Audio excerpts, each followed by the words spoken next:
देश के भविष्य को अंधकारमय बना रहे हो।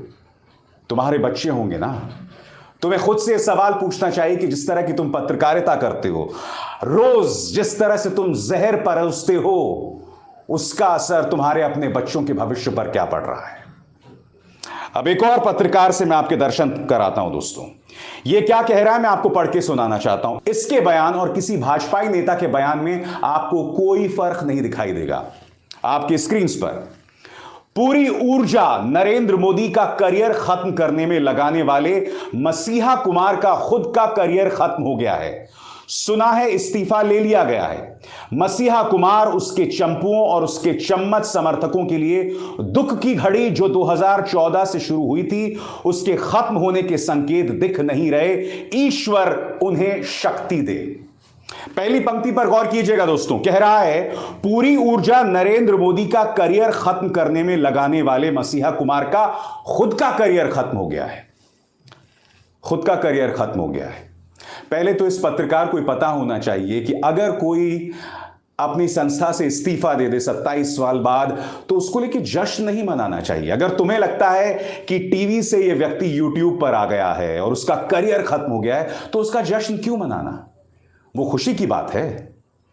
हिंदू धर्म में कर्म के सिद्धांत को याद रखो मेरे दोस्त, क्योंकि आज तुम किसी के करियर खत्म होने पर जश्न मना रहे हो। सोचो, कर यही पलट के तुम्हारे पास आएगा, तुम्हें कैसा लगेगा? मगर आप पहली पंक्ति पर गौर कीजिएगा। नरेंद्र मोदी का करियर खत्म करने चले। इन पत्रकारों को पता होना चाहिए कि नरेंद्र मोदी जी का कोई करियर नहीं खत्म कर सकता, क्योंकि नरेंद्र मोदी जी का एक पूरा प्रचार तंत्र है जो उनके लिए काम करता है। यह ना भूलें कि 99.999% पत्रकार इस देश के नरेंद्र मोदी जी की चरण वंदना करते हैं। तो करियर एक पत्रकार कैसे खत्म कर सकता है, बताइए? अब आपके स्क्रीन पर यह है मनोज मुंतशिर का ट्वीट। यह कह रहे हैं कि इस्तीफा दे दिया है, अब यूट्यूब पर उत्पात मचाएंगे। सीधे तौर पर यहां रवीश कुमार पर हमला किया गया है। मनोज मुंतशिर वो गीतकार हैं जो आज से 2 साल पहले तक हिंदू मुस्लिम भाईचारे की बात करते थे, मगर फिर इनको समझ आया कि सत्ता का गुणगान करेंगे और उनके एजेंडा पर चलेंगे तो ज्यादा तरक्की करेंगे। आज से कुछ सालों पहले इन्होंने यह कहा था कि अगर इलाहाबाद का नाम बदलकर प्रयागराज कर दिया जाएगा तो ऐसा होगा मानो मेरी मां का नाम बदल दिया गया हो। मगर फिर इसे वक्त की नजाकत समझ आ गई।